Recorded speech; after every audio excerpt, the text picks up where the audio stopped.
Hello and welcome to Group Chat. I am Justin Verrier, and joining me, Rob Mahoney, Big Waz.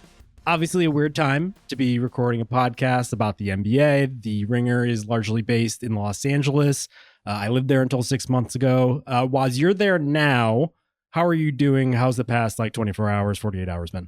I'm, fine. Where I'm at here in the Valley has been basically unaffected, thankfully.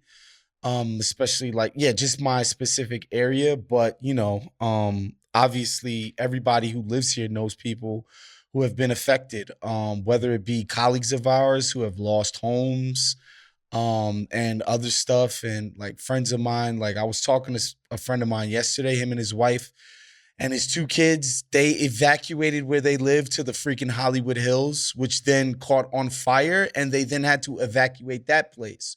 Him, his wife, and his two kids, right? And that's the story for a lot of people in the city right now. Shouts to all of the first responders, man.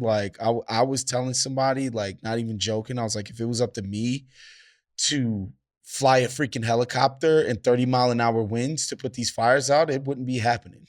These guys and girls are so freaking brave. We owe them such a debt of gratitude for the hard work they're putting in, man. It just sucks. It's devastating when you really try to contextualize what is being lost here. Yeah. It's just an immeasurable loss. There is the property, whatever. We could build a house back up from scratch, but people's memories and lives and connections are just poof, literally up in smoke. And it's just an incalculable loss. And that's what I think is really I'm coming to grips with today. The past 2 days has just been trying to figure out where's the safest place to be. My own building management hasn't sent one email correspondence. It's just yeah, figure it out. Yeah. So the past 2 days was that, but this morning it just, I don't know, man. The sense of loss just really hit me like a ton of bricks this morning of what people are actually is being taken from them, from just a horrible natural disaster. It's heartbreaking shit, man. And I imagine there's going to be waves of that for us who so far have been at kind of a safe distance from this stuff. But for our colleagues, for everyone who's going through this, to even know the extent of what's happening is really hard. And as you said, while so many people have evacuated, including people we know, people we care about, who don't know what's left of their neighborhoods, have no idea what's kind of left standing. And so to see already whole neighborhoods basically wiped off the map, in particular by the Palisades fire, incredibly heartbreaking stuff. And I don't know how anyone is supposed to deal under those circumstances, as you mentioned, with not just evacuating once, but potentially twice and three times as this kind of ring of different fires is engulfing Los Angeles right now. It's hard to even wrap your head around, JV. Yeah, I've spent the past 2 days largely refreshing my Twitter feed because I've just been dying for information just to see what's going on there. It's been really difficult to experience this from afar. Obviously, being out of harm's way of no longer being in LA is an advantage. But I've been texting people like I'm my mom, just trying to make sure everybody's okay. And in a twisted way, it's it's been nice to remind myself of the community that I have back there, especially with all of you guys, especially with some of our colleagues. But this is a really scary time, man. It's just really heartbreaking. I spent a lot of time in Altadena in particular. I was there every couple of weeks hiking in those mountains. And so to see the devastation there has been just really, really sad. Two things I'll say are, I know a lot of celebrities' homes and everything in the Palisades, and people are kind of clocking and tracking which celebrities lost their house and all this stuff. There are so many people, just normal people, working class people. Yep. Former refugees and people who transplanted there to get away from oppression that I've known, who grew up in Santa Monica and whatnot. And so there are just a ton of just normal people who've got caught up in this. So don't get too caught up in the celebrity element of this. And two, it's just as a new homeowner, it is unbelievable how quickly your identity and everything about you gets wrapped up in your place. And so I know it's great that the fatality count has been relatively low as far as we know right now. But man, people's just whole lives ultimately get represented in these properties. Your relationships with your friends, your family, your kids, your pets, and all that. And so I'm just feeling for all those people because I understand it. Like these things just come to represent you. And for a lot of people who have been there for decades and decades, your legacies, your generations of family and whatnot. And so really, really sad today. I just hope for the best for everybody. Give what you can, if you can, to some of these causes that are going on out there, the firefighters and some of the, the food donations and stuff like that. But our hearts are very much with all of our colleagues and everybody in LA right now. Definitely. And so to make it just a very awkward pivot, we're going to talk about some basketball. As a way to do so, I feel like we need a palate cleanser. So this new LiAngelo Ball track, Tweaker, has been storming the NBA.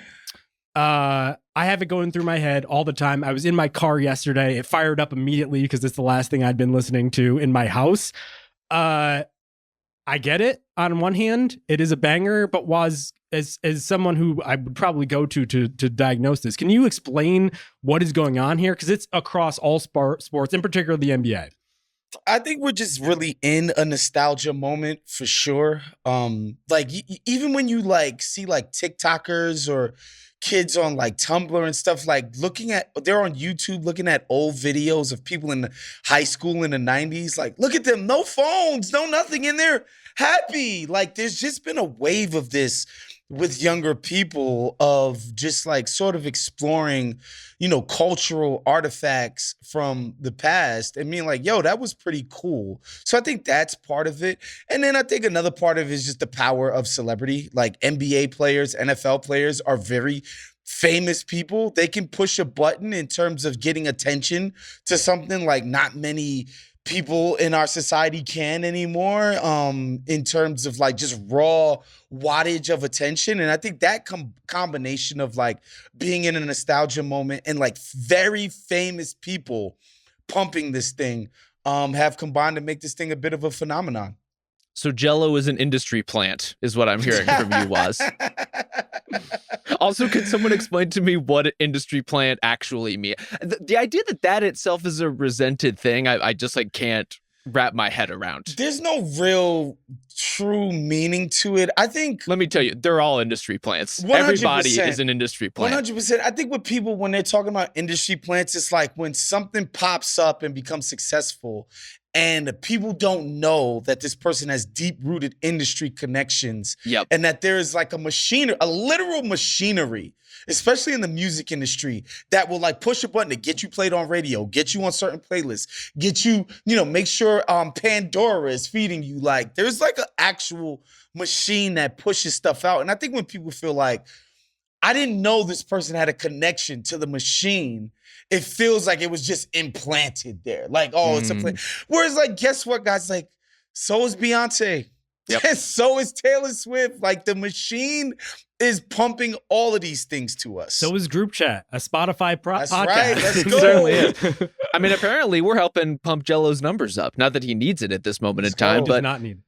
You're right that the sports element of this and the NBA element of this is particularly odd. And, it's certainly not the last time or the first time that an NBA player has released a track or an NBA adjacent player has released a track. But I can't remember any Dame Dalla tracks going off like this one or being played in arenas outside of his own home arena. Well, that seems to be the big part of it. It's that Jell-O, it's surprising that he did something this good, but there also does seem to be a little bit of an in-joke to all of this. Yes. There's a real meme Dame's coin music is deathly thing serious. To this. Yes, exactly. Whereas people are oh, this is good, but it's kind of weird and funny in a way. Good. Yes. This is meme culture. This is irony of the internet culture just taking hold. And it's now just normal culture to the point where this is probably the most popular song, at least in our little subsection of the culture. Well, I feel great about that. I feel great about everything you just described. The Bulls just keep winning. Well, it's such a big deal that teams are playing it in locker rooms, as Woz alluded to. And the Cleveland Cavaliers, after beating the Oklahoma City Thunder, talked about how they were going to then just go bang that in the locker room to celebrate, including Darius Garland in one of his ESPN interviews. We're going to go celebrate with Jell-O soundtracking this. Obviously a huge win for the Cavs overall, not just to get to hear Jell-O, but to beat the Thunder. Historic matchup last night. Two teams coming in with 10 plus wins, both of them into this matchup. Obviously the Thunder lost in the NBA Cup. We don't count that. 30 lead changes in this game, 8 ties, and the largest lead was 9 points. This one lived up to the hype, Rob. What'd you think about this victory coming out of it? I think for one, we've been getting really good basketball for late December, early January fare. And I don't know the exact reason for that. Maybe there's just some of the matchups on the schedule. This was one that coming into the year, I'm not sure people would have pointed at Cavs Thunder as being a marquee event, but it turned out to be. And it turned out to be because the Cavs have been fucking amazing this season. And just passed this test in every conceivable way. I think it was so instructive to get Thunder Celtics and Thunder Cavs in such close succession and see the differences in how these two teams right now are trying to navigate playing against the best defense in the world. The Celtics were held to, I think, the lowest scoring half for any team all season in the second half. The Cavs dropped what? It was 41 in the third quarter alone. They never got out of step. They never got out of rhythm. They never got pulled out of their flow and how they play. I think it would be hard to be more impressed by the way that the Cavs have been able to not only form, but stick to this identity that they've cultivated over really the bulk of this season in particular, building off of things from previous years. But this is something totally new, what they've been able to put together over the last couple months. Yeah, I think the Cavs offense was coming in was going to be their biggest question mark in terms of, when they did have success last season. We talked about it a bunch. It seemed to be when like some of their guys were gone and they could play this like different style, more modern, 4-out type of style. And we were like, oh, let's see if they can actually make their marquee pieces fit together as a whole. And they've done that. So it's like, obviously they've been doing that all season. But I think what impressed me the most about this game is that, they ran their shit and they did it to a T. But when they were forced to not to, Evan Mobley beat people up one-on-one. There it is. Got to the rack, dribble drives, like played with force. Evan Mobley was an individual contributor in ways that he just has not been in the past. This is a new level. This is a new phase of this guy's career that we're watching in real time. That was crazy. And even Garland, in crunch time, he just straight up beat guys one-on-one off the dribble, got to the rack, got to his floater, got to some dish-off games. Like, these guys were individually brilliant when the time came for it against what is known to be the best defense, particularly on the perimeter in the NBA. And so that, to me, was the combination of, their offense, man, Kenny Atkinson, just give him the award right now. Straight for up. what he's done to transform this thing. Their offense sings, like the pace of the passing, man. These guys get off the ball so quickly. They make their reads and their attacks so quickly is just like whiplash. And they've de-emphasized Donovan Mitchell, and it's working beautifully. It's last night to do that against OKC, who guards people the way that they do. And, let's face it, Lou Dort did kind of have the guy in jail all game. But, look, they had other answers, which I think that's what the best teams have. Like, you shut off our water over here, you're going to spring a leak in this other direction. And I didn't know the Cavs had this in them, and it's, pretty impressive to see. What I like about OKC playing big teams in particular is it ultimately becomes a bit of a holy war for the traditional center. And we kind of saw this a little bit with the Bucks, who play obviously big, but Giannis is a whole thing unto himself. But the way that Jared Allen acquitted himself in this game was marvelous to watch, because Isaiah Hartenstein, for as big and as tough as he is, he's playing out in the perimeter, especially on offense a lot. He's doing a lot of orchestration. He's basically a playmaker with his handoff game and some of the reads that he's doing. But I thought to start the second half, that the Thunder were going to expose Allen a little bit because they were getting him more involved high up on the floor in pick and rolls, getting him to guard in space. And I was like, that's what the Thunder does to teams. But to watch him then flip it when they went to his zone, specifically late in that game, and basically shut down the Thunder attack, a team that's going to want to drive from the perimeter, that works mostly like TIE fighters, just kind of zipping and going in and out basically from the perimeter with their isolation drivers. I thought was marvelous, because then obviously on the other end, he was getting a lot of the offensive stuff to work, and just of seeing the way that he and Mobley pass off each other, but also get other guys involved. I think Waz is right. Jared Weiss of The Athletic wrote a really good piece a couple weeks ago just about like the optionality within the Cavs offense, the way that they flow and almost problem solve on the fly. This more than anything was like a shining example of what those four guys, the core four that the Cavs had previously that we thought wasn't enough, have been able to turn this around so quickly. They're just like, they're so good at solving things in the midst of a game. Yeah, and I think if you're the bigs involved in that, like, it's one thing for Darius Garland to help problem solve. He's a great playmaker. I think he's shown incredible strides this year in particular, but really it's a longer trajectory than that of learning how to be even more comfortable playing off the ball, giving it up early, like finding his flow in more complicated schemes. He's looked great doing that. But to be a big who's thriving in that sort of problem-solving way, it's one thing to do what you outlined, Waz, which is beat up on smaller guys inside if you're Evan Mobley. You have to be able to do that. But then the double's going to come. And when it does, what can you do with it? How comfortable are you catching on the move and actually making plays with it? And that's where I think the things that jump out of the box score for me, Jared Allen, 7 offensive rebounds, Evan Mobley, 7 assists, and really 16 assists between the two of them. Like, these two bigs together, catching in the middle of the floor and dishing. And Allen has always shown an aptitude for that. I think for Mobley, it's been more of a process. And it's been more of a process on the catch, establishing a comfort zone, being safe with the ball, feeling overall like you know what your reads are. And those reads get easier and easier as the shooting around you gets better, as the flow gets better. Like, all those things are working in his favor. But he just looks so much more at ease trying to make those plays against some of the best, like, swiping small defenders in the league. That's it. Yep. Right. And it's not just, you know, the steals mavens that you think of on the Thunder. Like, J-Dub has incredible hands, right? Like, there are guys up and down that roster who are so good at prying the ball loose from big guys specifically. And here's Evan Mobley doing exactly what the Cavs need him to do to keep their offense in flow. Yeah, Mobley has just acquitted himself, and rather quickly. Rob, in particular, are you feeling just like a proud papa here? I feel wonderful. It's really, you know, I needed the lift. Evan Mobley is providing it. It's so cool to see these sorts of slow burn developmental stories where, yeah, they hit a little bit of a snag early. I think for Mobley in particular, his body needed to catch up to what ultimately his potential could be. He needed to get stronger with the ball. He needed to get stronger in his base, and he needed to just get comfortable with these sorts of reads. And the Cavs roster around him needed to get to the point where it could accommodate everything that Kenny Atkinson is trying to do. Like, you give Kenny Atkinson the Cavs roster of a few years ago, I don't know that it's quite ready. You know, I don't think the shooting is quite there. I think overall there's too many guys who are trying to hold the ball a little bit too long. Everyone kind of needed to come along in their time. And now you just see everyone finding the role and popping off. You see Ty Jerome having an amazing game. Ty Jerome, New York City's own, baby. You see JV come in and off the bench, canning threes. Great game for you, Justin. Just incredibly What's going on done. with his hair? Sick hair. Like, yeah, he really just made a pivot that I don't know if I could follow him down that path. Do you think you could pull off the headband like that?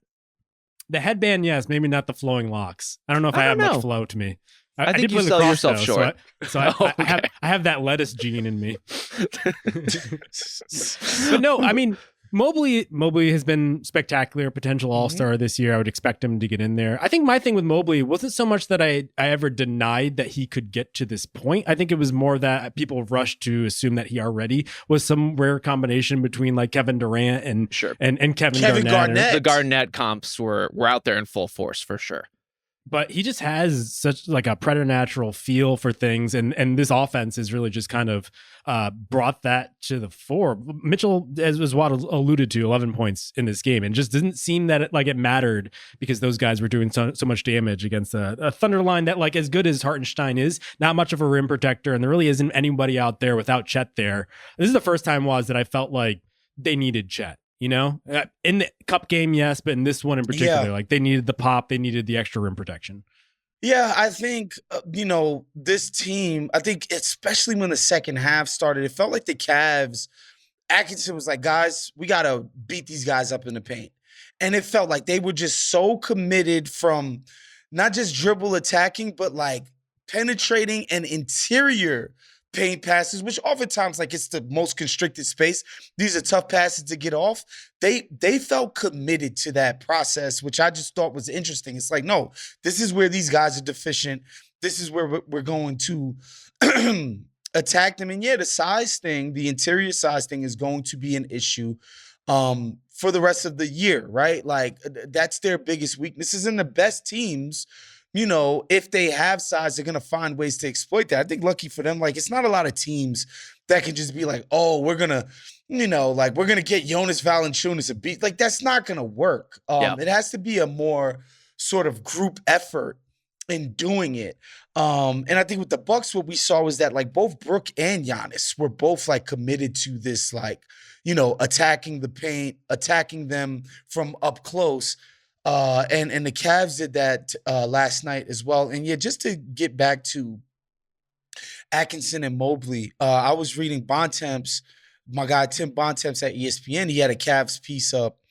And he was like, yo, in his first meeting with Donovan Mitchell, he's like, yo, you don't know how good Evan Mobley is. And I think he showed some flashes at the end of the playoffs, and we highlighted that, was like, yo, this is the direction he needs to go. And he's actually built upon it. And it's like really, really cool to see. Yeah. I think overall, the fact that he's been able to establish himself in that way is a huge part of what's happening collectively. There's so many steps of incremental improvement that are happening at once.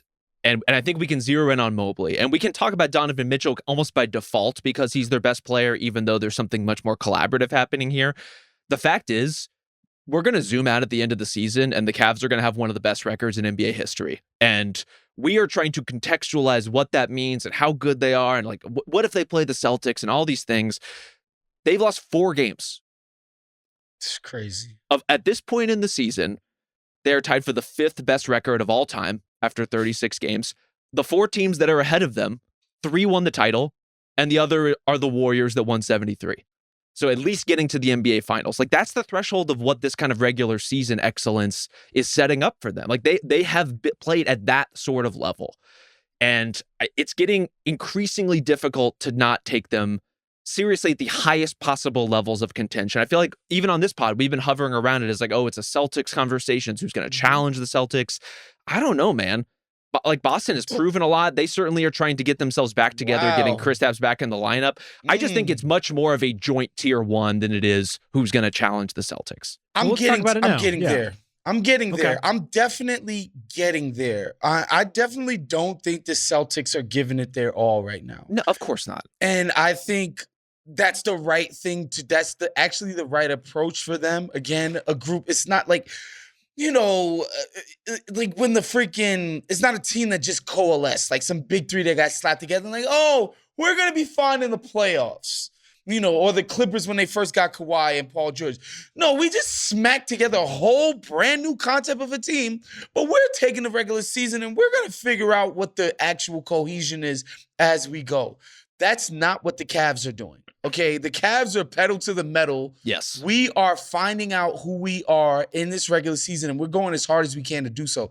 The Celtics don't have to do that. They are deeply intimate with who they are as a team, but it's just, the Cavs are putting it on paper, man. Like they're putting it on the floor. They're looking like an elite team. And the thing too about the defense as well, where, I just thought Shea just felt like he was getting everything that he wanted, man, at every single instance.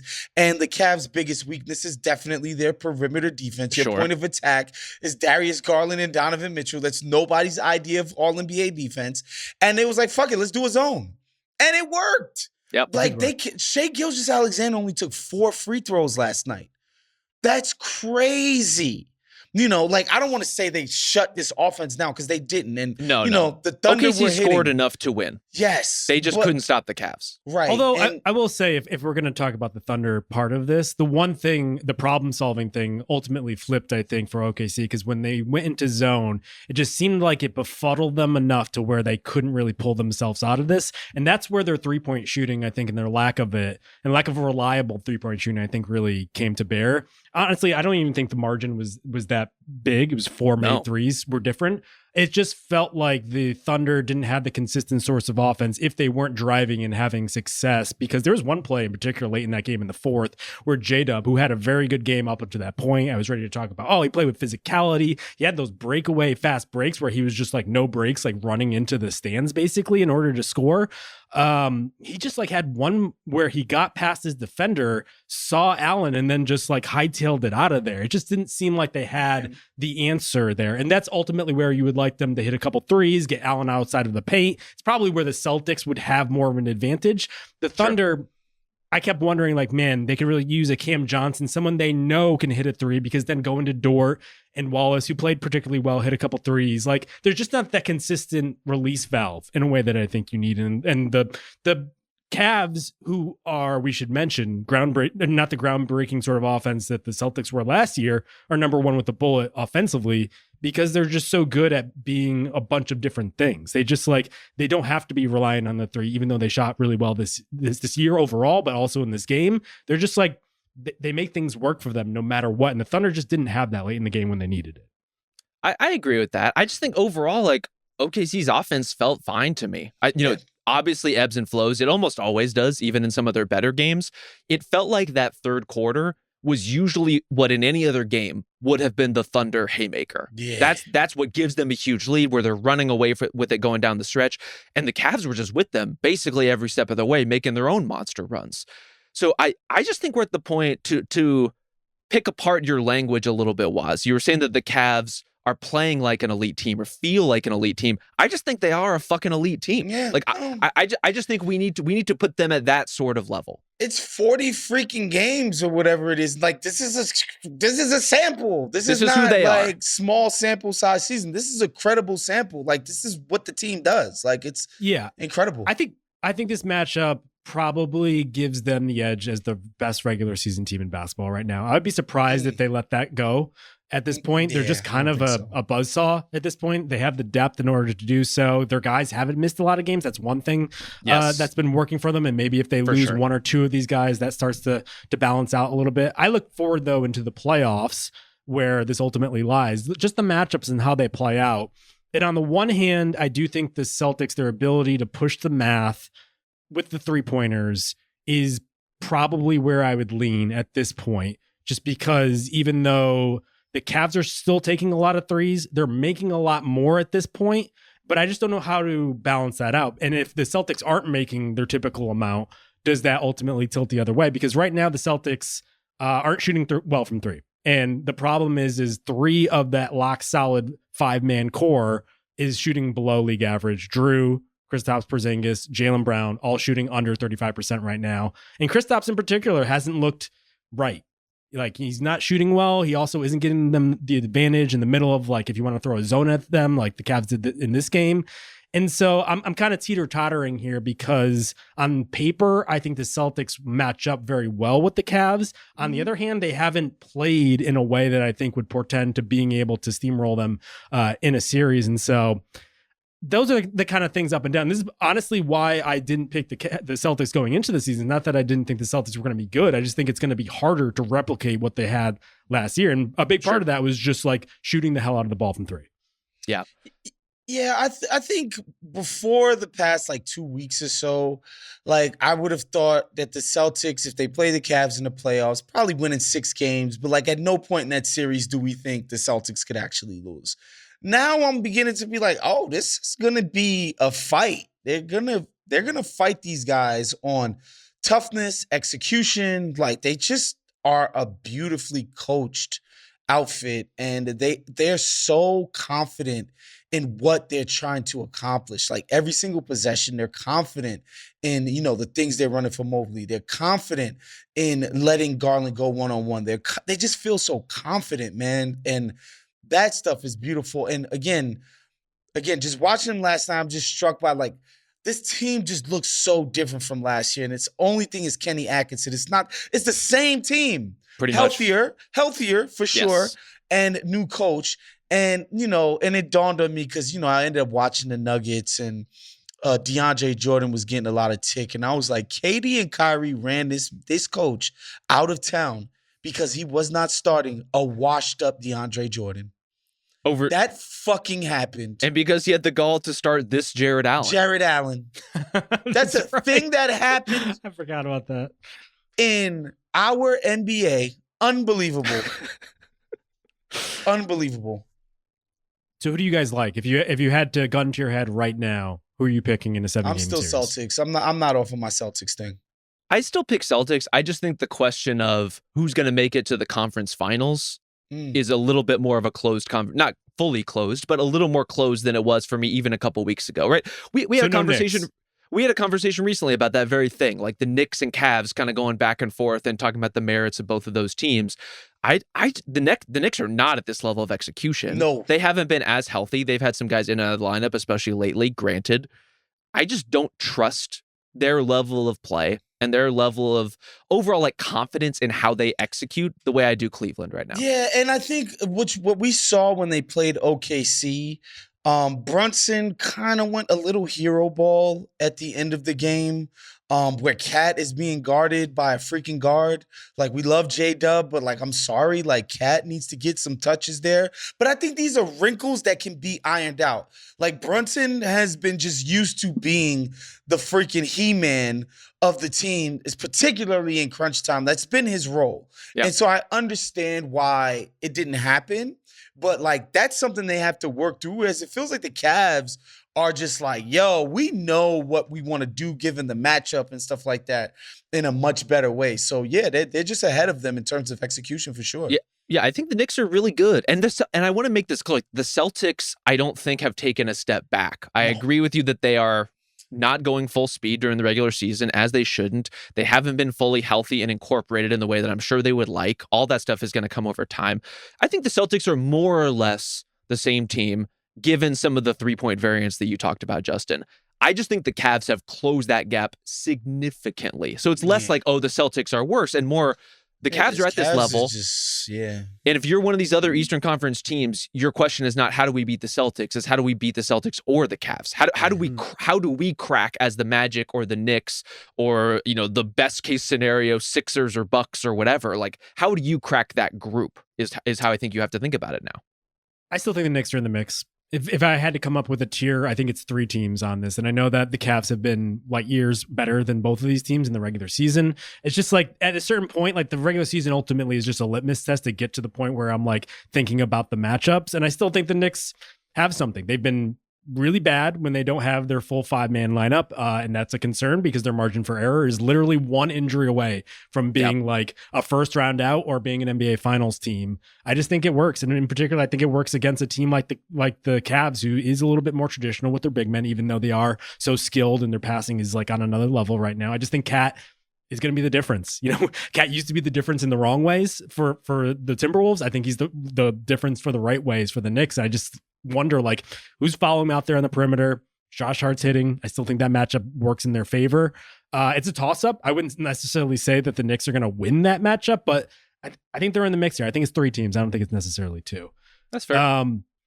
The Thunder, though, do you think about them any differently coming out of this matchup? They've built a pretty sizable lead, 6 games right now from the Rockets in the West, but, you know, 2 games where the big men had an advantage doesn't feel good coming out of it, Woz.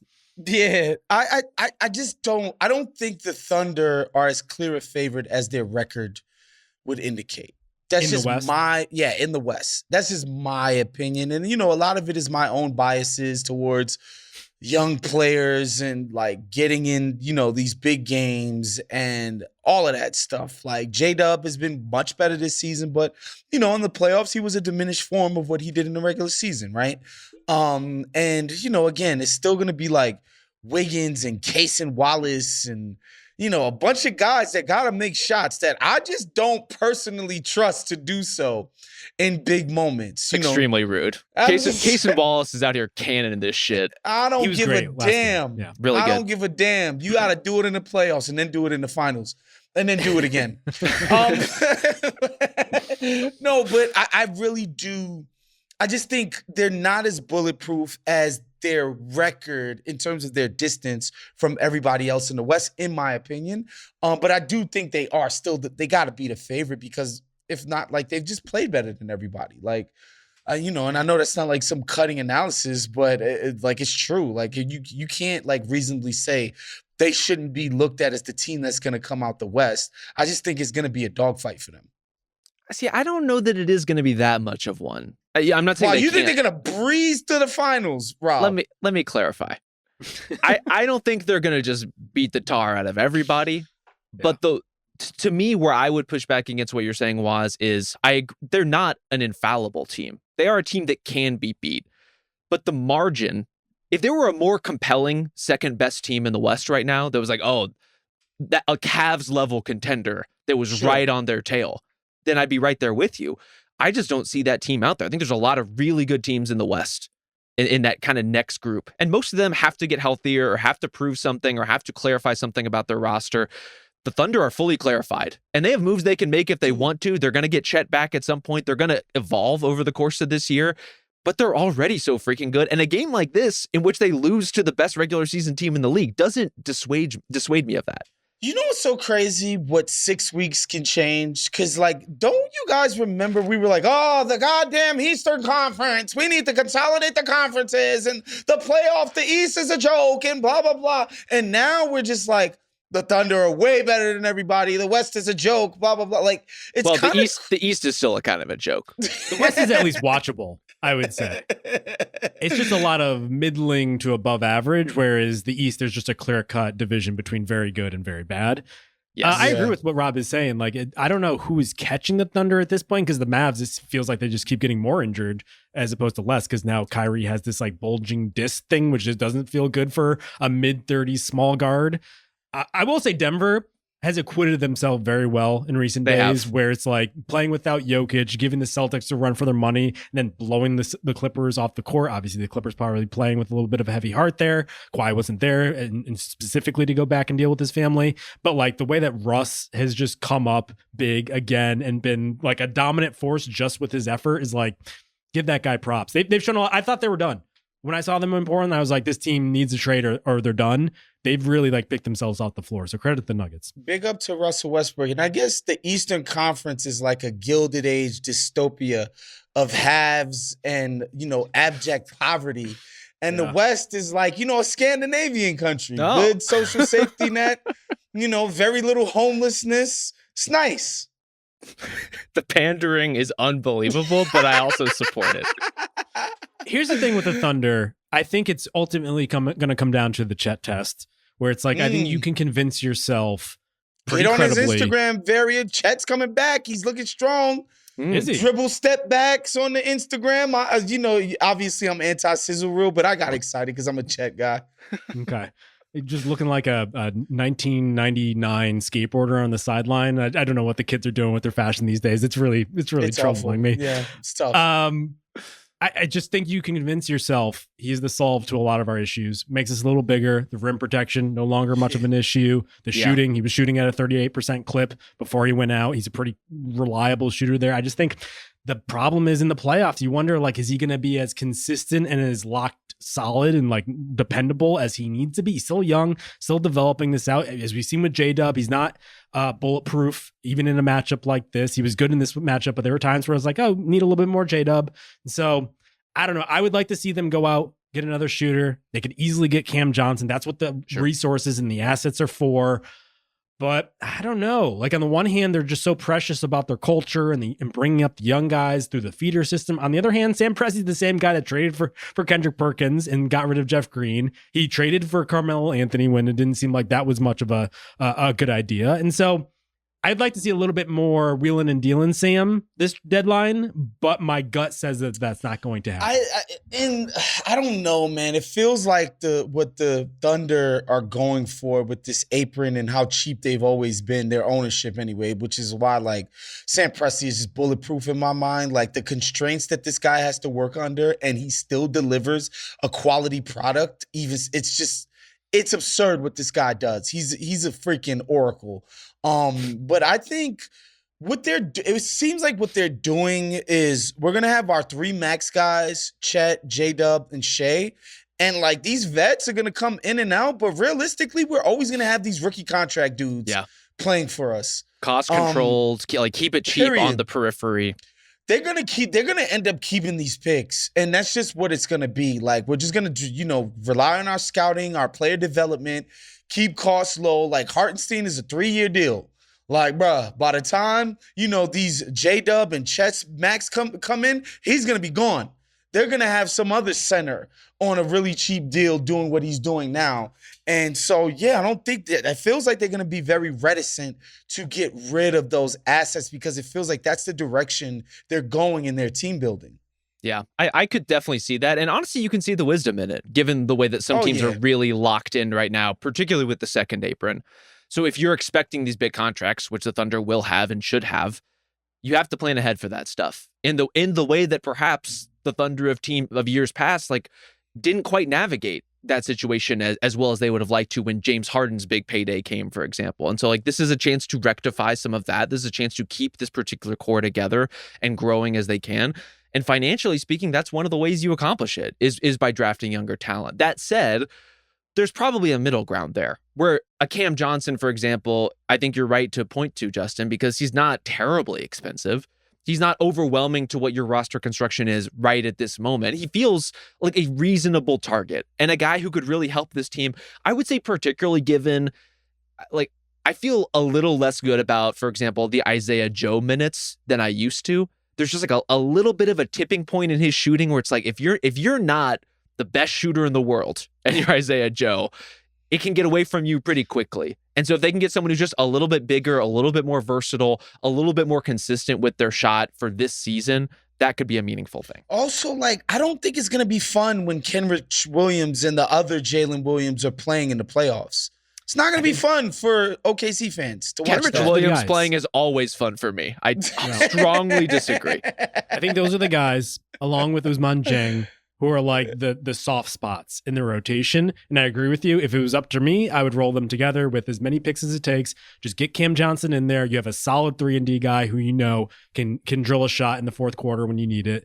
Unfortunately, like, is Cam Johnson going to have the same sort of collegial atmosphere or approach where he's like getting in on the post-game huddles, and like, do they really want to disrupt what seems like their biggest asset, which is that these guys love each other? They're all a bunch of weird nerds, and I love it for them, but it seems like that more than anything is the thing you don't want to maneuver and like pick apart, because there's something good going there.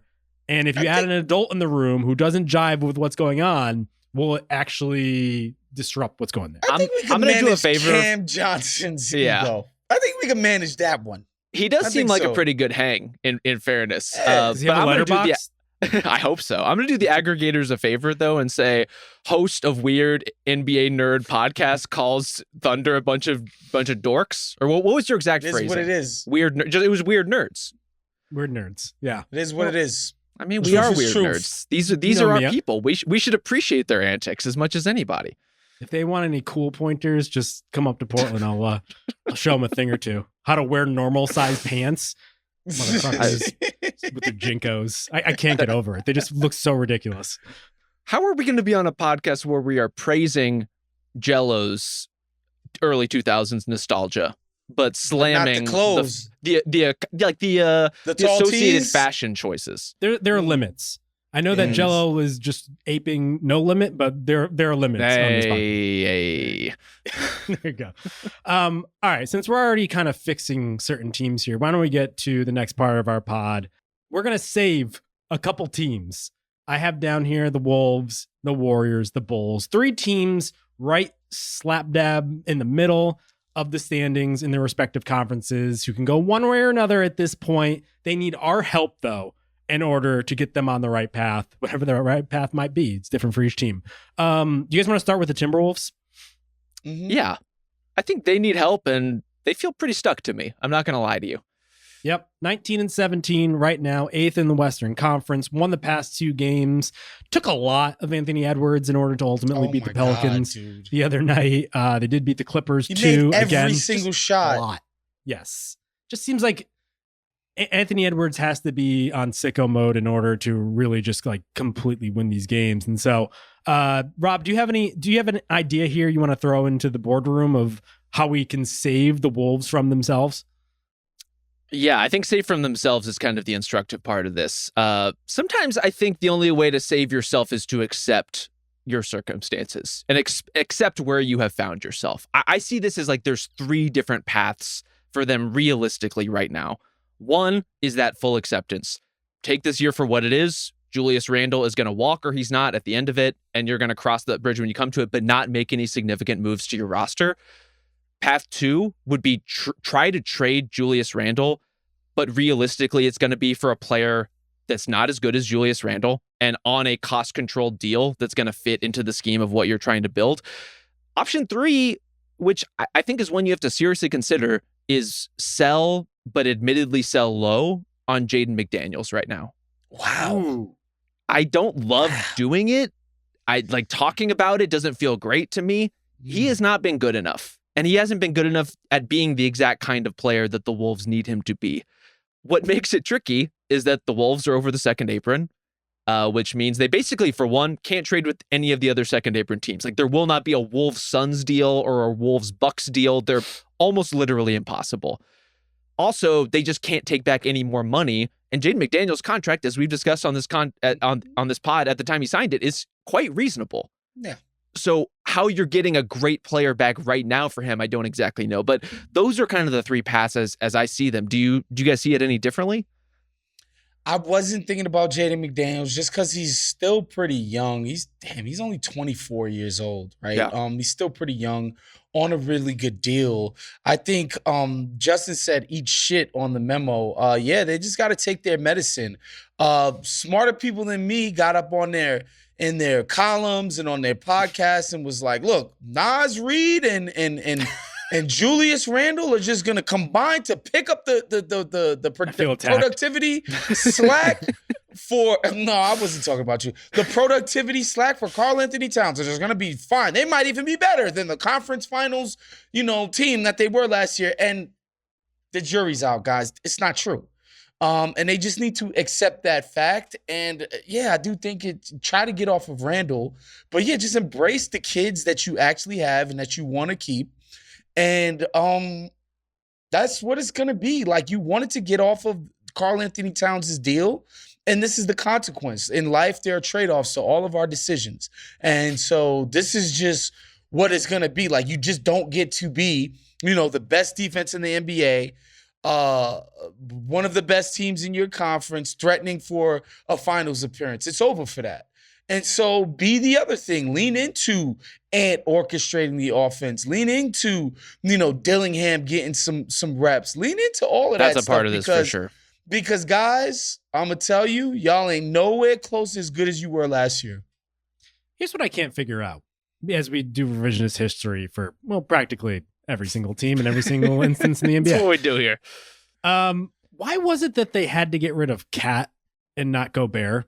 The 29-year-old all-NBA guy who shoots like 40% from 3, who clearly would give us a dimension that few teams have in the league, that literally just helped to spark an NBA champion in the Celtics with a stretch 5 there, that they decided to get rid of that guy. Then Gobert, who, as good as he has been for that defense, and I guess they probably still saw their identity as a defensive team, getting older, and obviously probably wouldn't scale as well going into a second contract. Instead, they went and got rid of Cat, but then extended Gobert. To me, that's like they compounded the original issue of trading Cat by then just committing themselves to a lesser version of what they were before. Like, they didn't reimagine their team with Randle and DiVincenzo. If anything, they tried to recreate it and now find themselves stuck with Gobert, because I think you have to consider long-term significant sort of wholesale changes. I don't think they could do it. I don't know how they do it. I think that's why, Rob, perhaps you're bringing up a guy like McDaniels, because he would presumably have a lot of value to a certain team that thinks that they can get out the version that he was last year. I don't know who else you're trading in order to completely just upend what has been a pretty mediocre performance this season. Yeah, I don't even know that their goal in making that trade was to recreate Cat's production or Cat's impact. Like, I think they just kind of accepted that they were not going to be the team that they were, and that they were making a play based on financial flexibility, based on not feeling as locked into the roster that they had. And I agree with you. One way out is you try to trade Rudy Gobert. Maybe they kicked the market and the trademark, like maybe people just weren't really angling for Rudy Gobert at that point. I would understand it. He is a more limited player. He is a more specific player type. He was in line to make a lot of money. I think Cat's contract overall was limiting. Yeah, and easier to move as a player. He's just a more attractive player, even with the terrible deal. And like Cat's making like $53 million a year. Rudy's at like 33. It goes down from this year. We should mention. It is different like thresholds. A lot of money in terms of the difference there. And again, I think they just saw the Cat thing as just like, we gotta, like, this thing is gonna get bad fast. And they just didn't want to carry that. It's like $200-something million still left on the deal when they moved it. Like, I get it. They might not be wrong about that, too. Like, Cat has been incredible this season. The Wolves have also seen, over a pretty extended sample, what happens when Karl-Anthony Towns is your full-time 5. And they looked at what they had before the Gobert trade and said, we don't feel confident that we can be a high-level team with him as our 5. The Knicks have made it work with a completely different personnel group. But the Wolves have what they have. And what they have is an Anthony Edwards-based core. And yes, I think it probably will require some dramatic reimagining. That's not going to happen right now. And it's frankly not going to happen so long as they're over the second apron. And that's where the Julius Randle just walking out the door possibility actually does open up some avenues for the Wolves to do something. I think it's probably going to happen for a couple of different reasons. You could look at Randall himself not necessarily being thrilled with the experience. You can look at Naz Reid not being content with being a bench player forever. You don't think he's going to opt in to $39 million next year? I don't know. 30.9. Sorry. I honestly don't know. I think he will. I don't think he's getting CAA on an open market. There's no crazier magic than this, though. Maybe he gets, maybe he opts out and he's able to get like 130 somewhere. Maybe it's the years. It's not good. He ain't getting 200 million. No, but that ain't gonna happen. 31 million. That's a lot, and it's only the Nets and like maybe the Pistons, certain teams that actually have free agent money. And so I don't know. That's why I think the eat shit plan is probably the most prudent path. That's what we're recommending here, and that includes, as Waz mentioned, play the young guys. You're a 500 team. This is not your season, guys. Get Rob Dillingham out there, play Shannon. Just like, I'm sorry, Chris Finch. I know that you got thrust into a different situation that you were in last year. You probably didn't sign up for this, but like, it'd be nice to play some guys other than your solid 8 or 9 guys. Like, Manat is like a nice little change of pace here. Let's keep going, and I would keep looking for Randall trades. I would expect that he opts in next year, and I would look to trade him at that point. The other thing I think would be nice, getting a caretaker, because Mike Conley can no longer serve in that role, unfortunately, as much as it pains all of us to say that. Like, if Chris Paul still wants to play next year in the NBA, hey, Chris, want to take a minimum and basically be the caddy for Anthony Edwards? Like, bring him up in the way that you did Wemby? 100%. Also, Tyus Jones, do you want to come back and rewrite some wrongs? Like, you're on a minimum. Facts. Like, do you think you can regain some cash? We'll move some stuff around to get you back in there. I think they do need a ball handler who will steady the ship, because Edwards has outright said he doesn't want to do the playmaking. And so I think that's a clear sign as any to go out and get that. What's difficult with that is, so they've moved Mike Conley to the bench, and I think it's actually been pretty good and pretty healthy for him. Just kind of untethering him from Ant and Julius, who do so much playmaking specifically, and giving Mike Conley more to do, I think has been an overall productive thing. And so now we're seeing there's kind of a fine needle to thread when it comes to what you want out of a Timberwolves point guard, because Ant is going to have the ball a lot. Ideally, there is a high-level secondary playmaker doing other stuff, whether it's Julius Randle or in the past has been Cat or whoever it is as you forecast into this team's future. And so what the point guard is asked to do is probably a little bit more in line with Dante DiVincenzo's kind of skill set, or more in line with like maybe a tenacious defender who can contribute a little bit offensively. Yeah, you need like a George Hill type. A little bit, but and I'm thinking maybe not somebody in the Chris Paul age range. Maybe you want that level of experience, and I agree that the sure-handedness would be nice in terms of the execution of the offense, but that sure-handedness is not going to mean that much when Ant is running as much of it as he is, and frankly, given the team that they have running as much of it as he probably should be. Well, that's Dante. you would hope would ultimately get into that role, but I kind of like him as like a super six man who could close, but doesn't necessarily have to. For sure. I think you have to look at Naz Reid. He's up for, he has a player option next year. He's probably going to opt out of that. You're going to have to repay him. I understand that he's like a cult hero, but he's not going to get paid, guys. I think you have to start wondering about some of the foundational elements of this team, at the very least reimagining like who are the key components around Edwards. Also, who the hell is going to be the owner?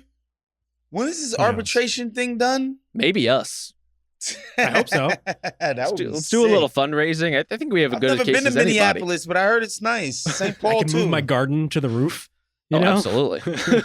The Twin City. Never been, but I'd love to. I would like to say one thing in defense of Julius Randle, if I may. A rarity on this podcast, generally speaking. Well, as we're discussing how to make this team better, how to change it, how to reshape it, part of the reason why making the Wolves better this season is so hard is because I think Randle is very complicated, but also very productive. And so it's hard to just plug in another player or plug in, say, two like decent role players and feel like you're not giving up a significant amount of creation, specifically of his own shooting, but he also creates for other people. Defensively, he's just not good enough to play the way that the Wolves want to play and does not fit with the tenacity that made this team good in the first place. But he's a complicated player who produces. I think his reputation around the league being what it is makes him hard to deal. I think the lack of draft assets for the Wolves makes him hard to deal because you can't just attach things to him. And all the second apron stuff makes him hard to deal. And so you find yourself in a place where, in part because he does produce the way he does, it's hard to just give up Julius Randle and expect to not take some kind of step back, even though he is a weird fit. He's in the DeRozan zone. Yeah. He's so good and so productive that you can't put him on the bench. You can't really trade him because you need the production, but like he doesn't really fit with what they do. It's a weird type of player. Ingram, I guess, is kind of a poor man's version of this as well. It's just like that player, really, really tough to imagine. And to trade Randle, you're right. Like, where does he go? I would want him as a sixth man on a good team. Probably not what he wants to do, especially because he's going to have to be at his best spreading the ball out to shooters. Shooters typically play the first units. That's all well and good. But yeah, you're right. Let's go to the Warriors, though. A team really sad. I see Steph Curry just moping around on the sidelines. Just seems like he has a Charlie Brown cloud over him practically every game at this point. They started 12-3. We wondered, is this the new NBA? Just depth and guys and like, wow, what do we have here? They're since 6-15. They've shortened the rotation. They've started Jonathan Kuminga. They've taken him back to the bench. Now he's out because he's hurt. This is heartbreaking for Stephen Curry. It just seems like whatever lever they've been pulling has not been right for what seems like 2 years now. Steph said on record that this team is mid. And of course, I'm inclined to believe him. You look at the evidence, they are incredibly mid. But I think this is a reminder that there are different kinds of mid. The Spurs are pretty mid. The Pistons are pretty mid. That feels great for where those teams are. It's a beautiful feeling. The Clippers are pretty mid, and I think they're a great story. Legitimately great story this season. When you have a 36-year-old Steph Curry, you're not supposed to be mid. You cannot be mid. Yeah, you have to strive for greatness. You have to. The freaking the team is just so sad. And Steph went out and said the quote that he gave was that when you've been in the league long enough, and you've played on championship teams and you've played on other caliber teams, he's like, all of this losing just starts to creep into your mind, like maybe we're that other caliber team. Yeah.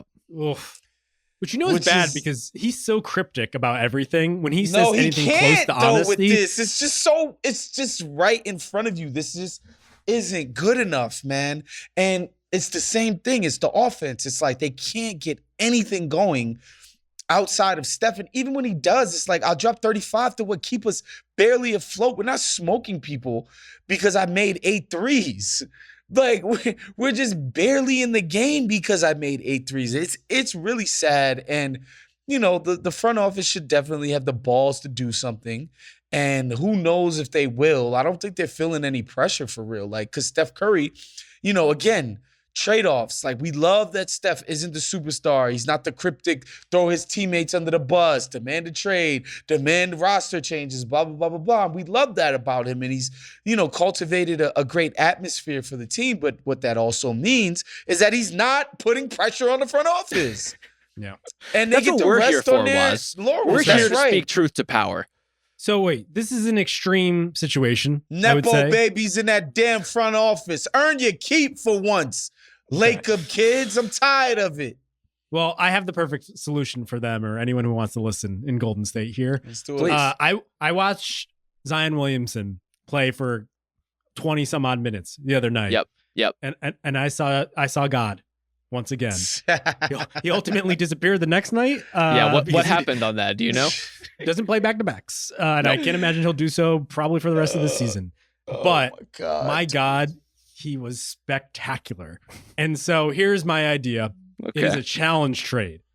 I am trading Jonathan Kuminga and all the salaries that need to go along with him for Zion Williamson, basically straight up.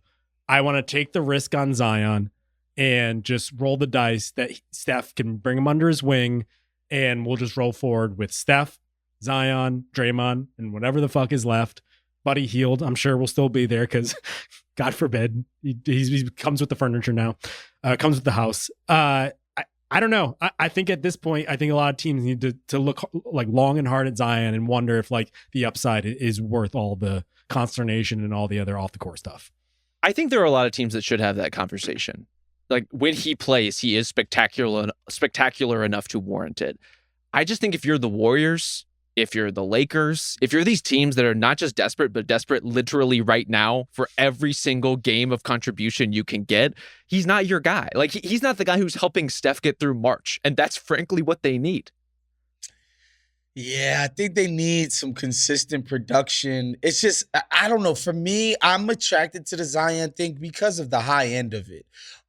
If we could somehow manage to get ourselves to the playoffs and, 2 days and days rest in between games, then this thing becomes very appealing. It is just like in the regular season, you need these innings eaters on a team. Like Steph is 36.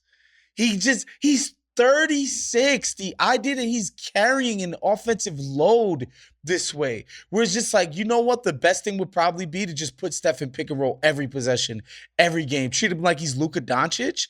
Like that's insane. It doesn't make sense. So like, I think Zion would be a significant load off. Like him and Steph playing off of each other would be just beautiful to watch. So yeah, I'm attracted to that high end thing.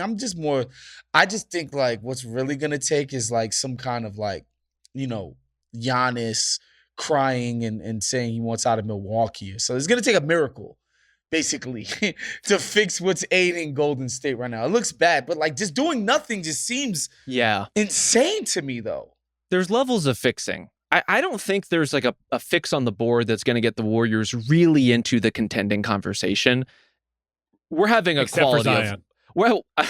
A guy who's played one game since November.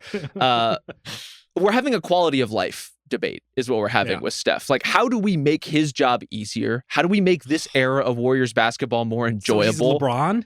He's not LeBron, but like you got to give him something to work with. And I think what frustrates me watching this team from afar is they have all their picks at their disposal. They have contracts that they have let expire year over year in the past. And frankly, like, make a call on Dennis Schroeder. If you want to trust the experiment and see if he can get his legs under him, I'm all for that. If you don't, you need to flip him into somebody else who might. Kevon Looney, Jonathan Kuminga, if you don't want to pay him, like these are people you need to be moving and you need to be attaching picks to make something happen. And I still love the Jimmy Butler idea. I know the reporting is out there that maybe the Warriors are kind of taking their foot off the gas with the threat of the extension that would have to come with Jimmy Butler.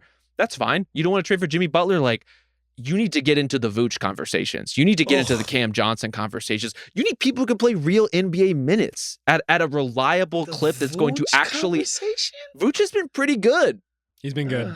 He's been good. He's made some They threes. love I get to it. the centers that will like give them a new dimension. They have this weird fetish because they've never had centers about like getting Vooch that was big like old made guy in in a the mix. Steve Kerr lab, bro. Oh God. He would be the Warriors' third best player in a heartbeat. Maybe their second best player on some nights. Damn. Yeah.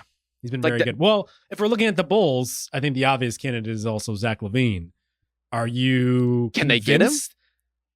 I think, Bro, well, like you just said, the they'd fact have to that go into Zach- the picks. They were dying to get rid of this guy this summer. The Warriors could have had him for Dying. significantly People less. could have basically had this guy for free.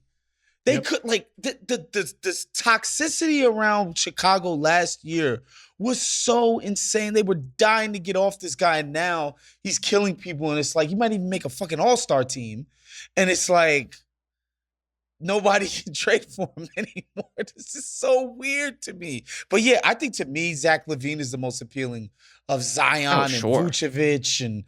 You know, he's played Brandon basketball Ingram. this season, and he is a potential star. So those two things in tandem is pretty powerful. Yeah, I'm sensing some pessimism over the Zion plan. I really do think that other teams should look at him. I just don't think the Warriors are one of them. Well, since we're already talking about the Bulls, I think that's one team I think that should look pretty hard at Zion. They got to start unloading guys, man. That's my thing with them is like, what do we have going forward? And so if I'm them, I'm looking over my roster and saying, who am I keeping? Yeah. You know? And if there isn't anybody on that list, if there's one player on that list, I am then looking to trade everybody for someone who might be on that list. And I think Zion, one of those guys, I would be looking to unload LaVine or Vooch or anybody who would give me a pull at Zion. I'd look at Jordan Hawkins, for instance, for the Pelicans, if they wanted to do something. I want a guy that I know could be in the next iteration for my team, because what they've built is just a perennial middling team. As much as I love the Josh Giddey experiment, I almost want to wonder if they don't bring him back. I think that would be doubtful at this point. You don't trade for a guy and then let him go in restricted free agency. Reed Shepherd, for instance. Oh, they're not. I don't think you can get it on Reed Shepherd right now. He's in the G League. I'm not saying he's untradeable. It's just like I think the Rockets are invested in seeing that and seeing if it can work. So Zach LaVine for Reed Shepherd and whatever contracts need to get it done. You're not doing that as the Rockets. We just talked about how there's an opportunity in the West. I actually like the Zach LaVine fit there a lot. I don't like trying to make Zach LaVine and Jalen Green work at the same time. That's not something I particularly like. Jalen Green is not long for the team. Perhaps not. You bring Zach him in the LaVine offseason, in, regardless. Jalen Green he's gone long term. He's done. I would use Jalen Green as potentially the salary, but his weird poison pill off of the extension makes it just like impossible to match him with any team at this point. So I think very much an offseason guy. We're diminishing him. If he complains about it, it doesn't matter. We have like four. Cam Whitmore is playing well, even though he's like basically and warring also with his team he on the made bench, like that whole complain about it thing. That's not gonna fly. It's not gonna work. So I would love to see LaVine up there. He's exactly what they don't have. You know, just a bona fide bucket getter. Like some of the shots that Van Vliet has to take in big moments, I'm like, damn, like that would like these triggers be quick, but at the same time, I'm like, are we gonna work into a Tari Eason shot? Like, I don't think that's the answer either. Yeah. You know? And so I think LaVine just makes them so much more legitimate on that end. I'm kind of intrigued by this possibility the more that we get into it. And not just from the Bulls getting Zach LaVine, the Rockets getting Zach LaVine, which would be dope to see. Reed Shepherd as a potential like centerpiece of a deal like this makes some sense. Go spread your wings on a team that actually is in line with your development timeline. Than what the Rockets are, they're number 2 in the fucking West. Like, I'm sorry, rookie, you don't get to play. Well, that's my question. Are the Bulls in line with Reed Shepherd's development timeline, or do they believe themselves to be? The Bulls don't have a timeline. They just exist in the ether. I agree with you, which is kind of part of the problem. Like they find themselves in a place where, yes, they should probably move LaVine. I would think they could play that process out into the summer if they really needed to, but his value is quite high right now relative to what it is at other times in his career. Vooch, they just need to get something done yesterday. Like they need to trade Vooch to another team. And I think there's teams that are desperate enough and need bigs who can make a play for that. Otherwise, you're sitting tight and seeing if Kobe White can take another leap. You know, you're looking at Matas Buzelis and being like, okay, what do we have here? you're going to wait and wait and wait for Patrick Williams to do something at some point in his career. I don't know what you're looking at if you're not trading for someone like Reed Shepherd now and not giving young, interesting players cracks and looks at these minutes in the way that I think they tried to do with Josh Giddey ultimately, even if we didn't agree with the process of what was kind of being unlocked there. I saw it. I saw the vision. You agreed. This is kind of the conversation I think you need to have with the Bulls. It's like, who's on the list of keepers at this point? Who is going to be my long-term solution here? I think they've committed themselves to Giddey. I would imagine he sticks around for however long his next contract is. After that, I don't think there's a single player, because I think Kobe White is an interesting test subject. He's been very good of late. He keeps getting better. I like Kobe White as a player. He has one more year on his deal at about $13 million, which means he's probably not going to extend off of it. He's probably going to be looking for other options 2 years from now. Some great shit for Kobe White, man. That's what I'm thinking. Well, to tie these conversations together, one possibility I was kicking around, given Minnesota's financial limitations, what do you think about like a Jaden McDaniels Kobe White framework? Reasonable people can argue as to where the pick should be in a deal like that, but like Kobe White could be interesting to a team like the Wolves. Certainly, is Jaden McDaniels a useful building block for the Bulls? I don't exactly know. No, of course not. Well, he projects as a role player, but maybe if you think that there's a side of his game to unlock, then this would be the kind of place to do it. I think if you dedicate it to the tank, which they need to do, basically ridding yourself of any and all point guard play is a very easy way to do that. And then you can move this kid again. You can move Jaden McDaniels again if you need to in the future. And so I'm definitely for that. I just think the Bulls need to finally like have some direction of what the hell it is you're doing, man. Like, pick a side already. We should say they have a top 10 protected first out the door to San Antonio, and they are right on the cusp of that at the moment. And so if they stay kind of more or less where they are, they're in danger of not having a first this year too. They could easily, again, trade your point guard. It's over. You're not winning another game this season. Play Talen Horton-Tucker more. There's lots of avenues available to them. I think ultimately Jaden McDaniels, I don't hate it as a swap for White. I think ultimately he's probably most appealing to a team that's already in contention. I agree. Hell yeah. And so it's almost like getting the furniture before you have the house. 31% from three, guys. I mean, it's not been good. Look good at and a lot of those are open shots. Yeah. But this is the problem with Chicago. I just don't know what the next phase looks like. They kind of did some of the hard work of turning a page on DeRozan and a couple other players, but not fully. And so we're left with this mixed bag. And frankly, I would be surprised if they fully turn the page. It means that people will get fired. It also just hasn't been their MO for as long as I can remember, practically since the Baby Bulls days. And so I would imagine it's going to be Giddey. It's going to be Williams. It's going to be White back next year. I could see them even like convincing themselves that Lonzo on a smaller deal, maybe like a 2-year deal for Lonzo, comes back, gets Jello to come play the halftime every couple days. That's the team. That's a draw. That's what we're looking for. That's butts and seats right there.